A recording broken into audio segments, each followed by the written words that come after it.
You're watching NBA Now. I am Will Scott. We are here after a stunning defeat from the Miami Heat to the Boston Celtics, 111-105. The final score at TD Garden in Boston.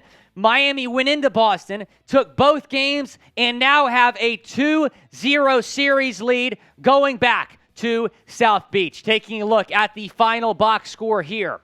Final score again, 112-105. Out-rebounded were the Boston Celtics. Marcus Smart, he only had 3 assists, surprisingly. 22 total assists for the Celtics. Celtics shot 46% from the floor. They actually outshot the Heat overall. The Heat 34.6% from three-point range in this one. And what's really worth noting is that the Heat were down 8 points going into the fourth quarter. They outscored the Celtics 36-22 in the fourth quarter. A collapse down the stretch from Boston. And Jayson Tatum only had 1 shot attempt in the fourth. All 5 of his fourth quarter points came at the free throw line. Jimmy Butler woke up in the fourth quarter, and if I'm blaming this loss on one person, quite frankly, as a Celtics fan or Celtics host, it is Grant Williams. Grant Williams poked the bear. He woke Jimmy Butler up. Jimmy Butler wanted to make him his lunch. Yeah, Grant Williams puts up the Celtics by 9 points with a three-pointer with 6 minutes and 30 seconds to go in this game. And as he was walking back down the court, he was guarding Jimmy Butler, and he gets in Jimmy Butler's ear and starts talking some raw. And what does Jimmy Butler do in Jimmy Butler fashion? He smiles and he laughed walking down the court. In the next possession, Jimmy Butler got an and-one bucket on Grant Williams, and they butted heads. They quite literally butted heads. Literally, head-to-head. And exchanged words for about 10 seconds, and then the officials broke it up. I liked what the officials did there to actually let him play a little bit and not call a technical right away. But since that moment, the TNT broadcast showed it, and I don't know what the final run is, but after that moment, the Heat went on a 20-9 run before closing out this game. Grant Williams woke up Jimmy Butler, woke up the dog in this Miami Heat, who have been fighting on the road through the first 2 games. Looked like the game was getting a little out of hand there in the middle of the fourth quarter. Williams woke up Jimmy, woke up the rest of this Heat team, and after that, it was over for the Celtics, and now they trail 2-0 in this series. Saw Dillon Brooks poke the bear. First round against LeBron James didn't work out too well. Grant Williams did that tonight. It's a shame because I thought Grant was fairly decent, had 9 points in 26 minutes. But, man, you woke up Jimmy Butler, and Jimmy Butler won this game in the end for Miami. Final stat line for Grant. He checked out with a few minutes to go, about 3 minutes left in the game. He checked out because I think Joe just saw the writing in the wall that Grant Williams was just going to get dominated by Jimmy. 9 points, 2 rebounds, 2 assists. One of the storylines of this game was Caleb Martin. He had a great game in Game 1, 15 points. Martin in Game 2, 25 points off the bench. He was sensational. Yeah, and this man is one of the most underappreciated players in the NBA, and I think this postseason run, he's starting to get his flowers. Caleb Martin was unsigned this past year in free agency. He was with the Heat for a year or 2, and then was a free agent. Heat didn't know if they were going to bring him back, but ultimately did on a 3-year, $20 million deal. And wow, does that look like one of the best contracts in all of basketball right now. Martin was efficient, 11 of 16 from the field, 3 of 7 from 3. He was defending Tatum at a high level in that second half. Tatum still got his, but he made it a little more difficult. The Heat were running that 2-3 zone, which personally I did not love. I think the Celtics were carving it up for the most part, but Caleb Martin was spearheading that attack with Gabe Vincent at the top of the key. But I can't get enough adjectives to describe how good Caleb Martin played in this game. He is the main reason the Heat are up 2-0. Jimmy Butler might have taken us home, but Caleb Martin in the second and third quarter absolutely carried this Miami Heat team and is the reason they stayed around in the game for Jimmy and Bam to take the Miami Heat home and go back to the Kaseya Center up 2-0 in this series. But Will, we know this, the Celtics have a lot of firepower, and the series is not over. So I want to ask you guys this. And what I said after Game 5 of the Eastern Conference semifinals against Philly, do not count the Celtics out. I'm going to say that same thing here, but the big difference is you're down 2-0 going to Miami. You lost both games at TD Garden. You're in a huge hole. Comment below who wins this series. Type H for the Heat or type C for the Celtics down in the comment section. Let me know who wins this series. It's going to be very tough for the Celtics to come back. Now we'll shift over to the Celtics stats in a second, but to finish up things for the Miami Heat, who did win this game 111-105, Bam Adebayo, after playing 4 rough games in Milwaukee in the first round and letting Jimmy Butler carry him and mostly everyone else in that first series, Bam Adebayo, since Game 5 against Milwaukee Bucks, have absolutely looked like the max player he is. He's played all-world defense, and he has been unbelievable on the offensive end. 22 points, 6 rebounds, 9 assists. 1 assist from a triple-double, which he had in Game 5 against Milwaukee, a 20-point triple-double. Bam has been the excellent co-star that we've expected him to be alongside Jimmy Butler, and without him, this team would be horrible in the regular season, postseason at all. A lot of people on Heat Twitter talk about potentially trading Bam, especially early in this playoff run because of how bad he looked. Stick with our guy. No ceiling Bam is a real thing. This man could be our franchise player once Jimmy hangs it up, but right now we're focusing on how good he has been as that second player for this Heat playoff run. The matchup that I was worried about most was different than the player I was worried about most. The player I was worried about most coming in this series was Jimmy Butler, obviously. The matchup that worried me was Bam against Horford. And Bam absolutely dominated Al Horford tonight. Bam had 22 points, 16 rebounds, 9 assists, nearly a triple-double. Al Horford, in 29 minutes, made 1 shot, had 4 rebounds, 2 points. Absolute joke. You have got to get someone else on Bam because Al Horford is getting destroyed. You have got to figure something else out. Robert Williams played less minutes than Al Horford tonight. I just don't think that can happen going forward if Boston wants to have any chance to get back in this series. Also, Al Horford, stop shooting threes. 0 for 3 from deep tonight. Yeah, we'll take more of an in-depth look at him in a second, but one last Heat player that I think must get mentioned is Gabe Vincent. He struggled in this game. I think Gabe Vincent was absolutely horrible through basically 3 3/4 of the game. But then he hit a massive step-back jumper. The Celtics cut it to a 2-point game with about a minute to go. And Gabe Vincent took Jayson Tatum. Yes, Jayson Tatum, isolation ball, between the legs, step-back, midi, buckets to put the Heat back up 4, which ultimately ended up giving the Heat the breathing room they needed to close out this game.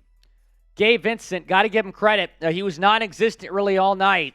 Had the big free throws in the fourth, had that big shot to give Miami a 4-point edge. And they were able to hold on here. But just a shocking loss. I'm shocked.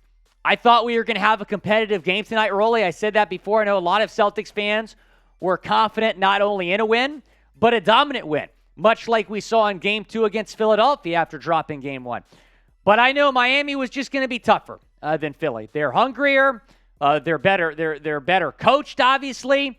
I knew this was going to be a tougher response in Game 2, and sure enough, the Heat took this game, and not only did he take this game, Rolly, he just passed 500 subscribers tonight. Yeah, we did. Our goal coming into this watch party was 500 subscribers. We hit 546 tonight on our watch party, so if you haven't subscribed already, please do so. Join us as we go further along in this Heat playoff run. We'll also be here all off-season long for the NBA draft, for NBA free agency, for all the Miami Heat trade rumors. Our next goal is 600. We hit 500. I want to show love to all of you guys, and the next one we'll be at is 600. But the Celtics today, make sure you subscribe to them as well. Yes, be sure to subscribe. Celtics Day, if you want more Celtics content. Going to have some live shows in addition to watch parties coming up in the offseason. Hit that subscribe button if you want to stay in the know with the Boston Celtics. And if Boston can't come back and win this series, it's certainly going to be an eventful offseason. Jayson Tatum was great tonight for the most part, 34 points, 13 rebounds, 8 assists. But what did I say throughout the game and throughout last game as well? When Jayson Tatum has the ball in his hands, good things happen. Tatum only had 1 shot attempt in the fourth quarter. All 5 of his fourth quarter points came at the free throw line. He did not get the ball enough in the fourth, and sure enough, Miami outscored Boston by 14 points in the fourth quarter. Jayson Tatum should have had the ball a lot more in the fourth quarter tonight.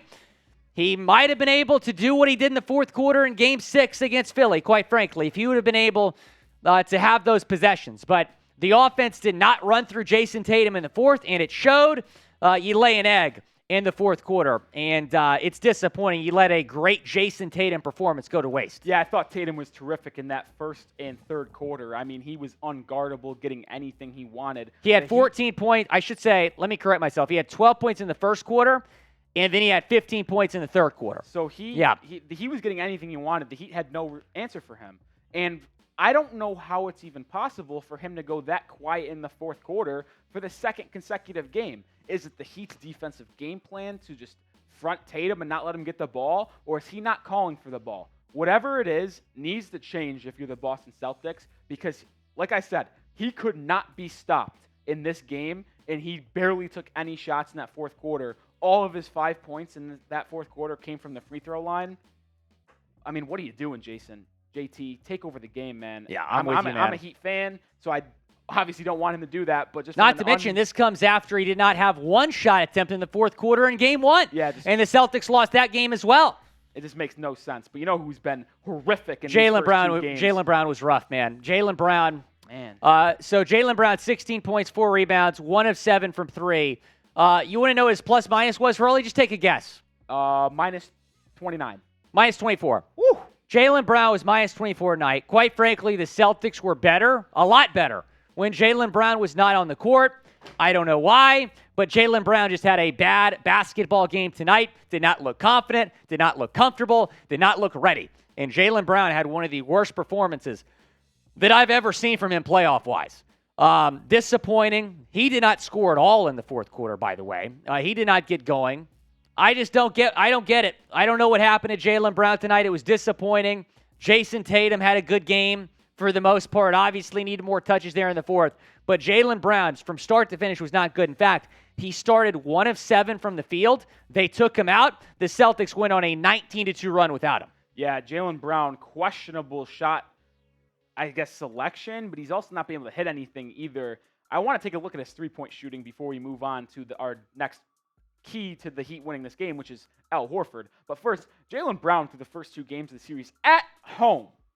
Somewhere you should be comfortable shooting the basketball is 2 of 13 from 3. Terrible. You cannot be a max wing player in this league trying to make the NBA Finals and win the NBA Finals and throw up duds like that. It has truly been disappointing if you're a Boston Celtics fan. But we'll close the show on this point, Will. It's how bad Al Horford has been abused by Bam Adebayo.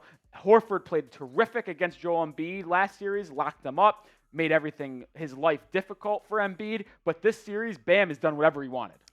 It's been embarrassing. And, Bam's the better player. It is what it is. But for Al Horford to just get bodied the way he did today, embarrassing. Bam had 22 points, 16 rebounds.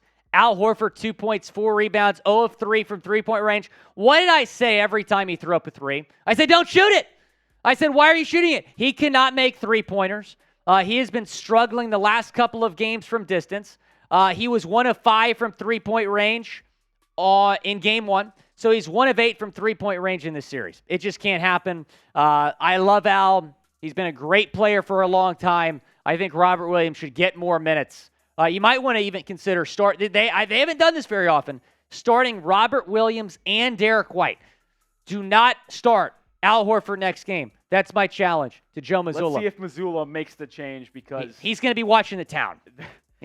There's going to be a lot of changes needed if you're the Boston Celtics, if you want to overcome this 2-0 deficit after dropping back-to-back games in the Eastern Conference Finals at home. I'll say this. When the Celtics went down 3-2 against Philly, I still felt like Boston was going to win that series. It's just different this time. I don't feel like that right now. In my opinion, the Heat have just been playing better basketball. They have a better coach. They got 2 games coming up at home. It was a little bit different last time, because if you're the Celtics and you go into Philly and win Game 6, you got Game 7.